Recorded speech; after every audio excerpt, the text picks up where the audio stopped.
बड़ा काम किया है KNBN ने पिछले 49 सालों में, तो आगे भी एक चुनौतियां हैं कि किस तरह से पर्यटन और सारी चीज़ों को मेंटेन किया जा सके। एक तो पूरी KNBN फैमिली को बधाई देना चाहूँगा, 49वां स्थापना दिवस आज मनाया जा रहा है और उनके MD साहब को जिन्होंने इस बात को शुरू किया कि हम फाउंडेशन डे को मनाएं, इसको सेलिब्रेट करें। निश्चित रूप से इतने लंबे सफ़र में बहुत सी उपलब्धियाँ रही हैं। KNBN की सबसे पहला अचीवमेंट तो यही रहा है कि जब जहाँ टूरिज़्म था ही नहीं, किसी ने भी शुरुआत नहीं की थी, वहाँ पे सबसे पहले जाके शुरुआत की, कैंप्स चलाए, टेंट से शुरुआत की, अच्छा साइट सिलेक्शन किया। आज भी जो हमारी प्रॉपर्टीज़ हैं, आई थिंक साइट सिलेक्शन से बहुत ही बेहतरीन है। चुनौतियों की बात करें तो अभी भी वो टेरिटरीज़ अब जहाँ पे हमें नए सिरे से टूरिज़्म शुरू करना है, जैसे आज कुमाऊँ की बात करें तो निश्चित रूप से आदि कैलाश में, दारमा में, कुछ समय के बाद मिलम में, यहाँ पे हमारे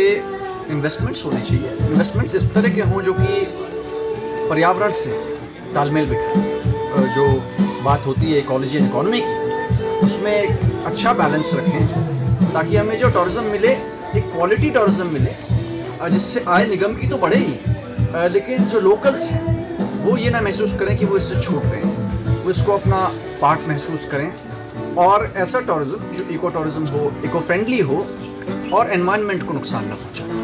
यहाँ पे भी आज एक डेक का और पीछे दीवार का निर्माण किया है। बहुत अच्छा मैं समझता हूँ इनिशिएटिव यहाँ पे लिया गया। एक तो जो बाकली बनी है और जो डेक है, इसमें एक तो पहली बात तो इसकी लोकेशन है, वो तो खैर गजब है ही, उसके फ्यूचर पोटेंशियल्स हम सोच सकते हैं। अभी मैं इस बात को एक्सप्लोर कर रहा था, जो मैं लंबे समय से सोच रहा हूँ भीमताल के लिए, कि अगर हम यहाँ पे लाइट एंड साउंड शो करते हैं तो इशू यही आ रहा था कि इसको किस तरीके से इसके टिकटिंग की जाए, क्योंकि लेक चारों तरफ से खुला हुआ है। अब अगर कोई ऐसी टेक्नोलॉजी, इसको मैं पता करवा रहा हूँ, अगर VR ग्लासेस के माध्यम से, अन्य ग्लासेस के माध्यम से, ताकि इन्होंने ग्लासेस पहने उनको ही दिखे और हम ये टिकटिंग कर सकें और इसको चलाएं, तो इस पर विचार किया जा सकता है। क्योंकि ऐसी एक्टिविटी है जो कि ज्ञानवर्धक भी है, रोचक भी है और इससे इनकम भी बढ़ेगी और किसी भी तरीके से पॉल्यूटिंग एक्टिविटी भी नहीं। मानसून को भी एक्सप्लोर करना होगा, क्योंकि ये नज़ारे देखने के लिए विदेशों में जाना पड़ता है, लेकिन हमारे वहाँ ये सब कुछ है इस वक्त, तो उसको लेके क्या प्लान कह रहे हैं। एक्चुअली थोड़ा सा जो टूरिज्म हमारा कुमाऊँ का है वो अक्सर स्कूल की छुट्टियों से कोइंसाइड करता है, और जो स्कूल की छुट्टियाँ होती हैं दिल्ली में, अन्य जगहों पे, उस वक्त हमारी फुटफॉल काफ़ी ज़्यादा होती है।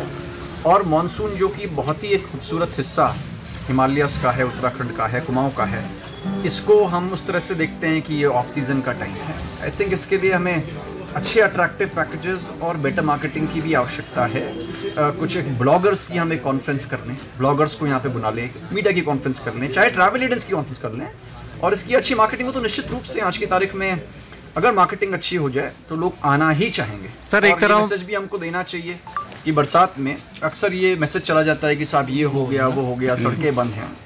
हमारे जो हाईवेज होते हैं, जो मेन रोड्स हैं, इसको कभी बंद भी होते हैं। सर, एक तरफ जल्दी हम इसको खोलते हैं तो सेफ है और आना चाहिए। सर, एक तरफ हम पर्यटन बढ़ाने को बात कर रहे हैं, लेकिन भीमताल जैसी जगह में पार्किंग नहीं हो पाना, ये बड़ी दुविधा के लिए। भीमताल में प्राधिकरण की ओर से ये पार्किंग बनाने की पहल हुई थी, और उसमें एक तो जहाँ पे ये फिशरीज, हमारी स्टेट फिशरीज का ऑफिस है, इसको चयनित किया गया था, जो मुझे बताया गया था कि साइट ठीक है, लेकिन अभी कहा जा रहा है कि वहाँ से कुछ पानी का फ्लो है जिससे ऑब्स्ट्रक्ट हो सकता है। अभी मैं इसको विजिट करके भी आऊँगा।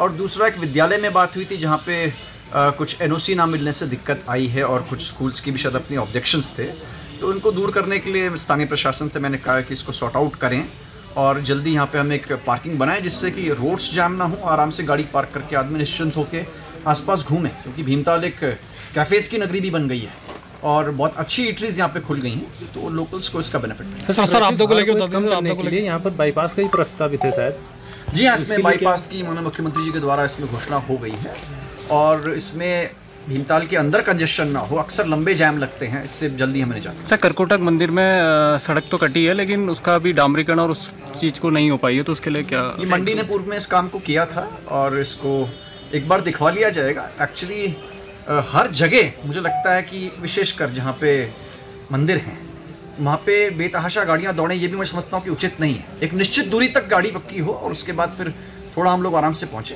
सर, मुख्यमंत्री ने जो है बाईपास चौड़ीकरण का वो तो पैसे तो दे दिए, पर बाईपास में इतना अतिक्रमण है, लोगों ने मकान बना दिए सब, उसके लिए क्या है? इसका जो भी अलाइनमेंट होगा इसको दिखवा लिया जाएगा। उस अलाइनमेंट में अगर कोई ऐसा लगता है कि यहाँ पे हमें दिखवाना है, तो अतिक्रमण सबसे पहले तो अवसर हम यही देते हैं कि जिसने भी अतिक्रमण किया है एक बार स्वयं उसको देख लिया। अतिक्रमण कई बार पूरे क्षेत्र में होता भी नहीं, थोड़ा बहुत ऊपर नीचे करना होता है। सर अतिक्रमण के लिए तो उसमें बाईपास चौड़ीकरण के लिए नहर कवरिंग के लिए 7.5 करोड़ रुपए स्वीकृत भी हो चुके हैं सर, उसमें क्या करना? यस, उसमें जहाँ पे ये आपका नहर वाला जो कवरिंग का हिस्सा है वो स्वीकृति होगी, उस काम को जल्दी शुरू होगा। सर आपदा को लेकर कि जो कुमाऊं में क्लियर किया गया है पूरा, देखिए आपदा में अभी तो हमारा जो अलर्ट है रेड अलर्ट की तो अभी कहीं पे भी नहीं है। ऑरेंज था, फिर बीच में येलो हो गया है। हमारी जो NH है ये अभी कोई भी बंद नहीं है। चकलवा वाला जो बेली ब्रिज है ये बन के हमारा तैयार हो गया है। भतरौंज खान वाला पहले ही हो चुका है। अभी बीच में पिछले 1-2 दिन पहले जो इस तरह की स्थिति बनी यहाँ पे कम क्षेत्र में बहुत तेज़ बारिश आ गई, वहाँ पे 2 चीज़ें हैं। एक तो लॉन्ग टर्म सोल्यूशन तो खैर वहाँ पर ड्रेनेज प्लान है ही जिस पे काम हो रहा है, DPRs भी बन चुकी हैं, अगले साल से वहाँ पे काम शुरू भी हो जाएंगे।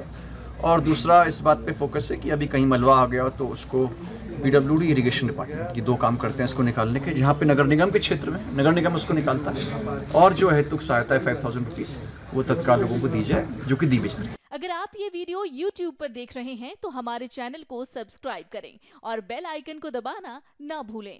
अगर आप Facebook पर ये वीडियो देख रहे हैं तो हमारे पेज को लाइक करें।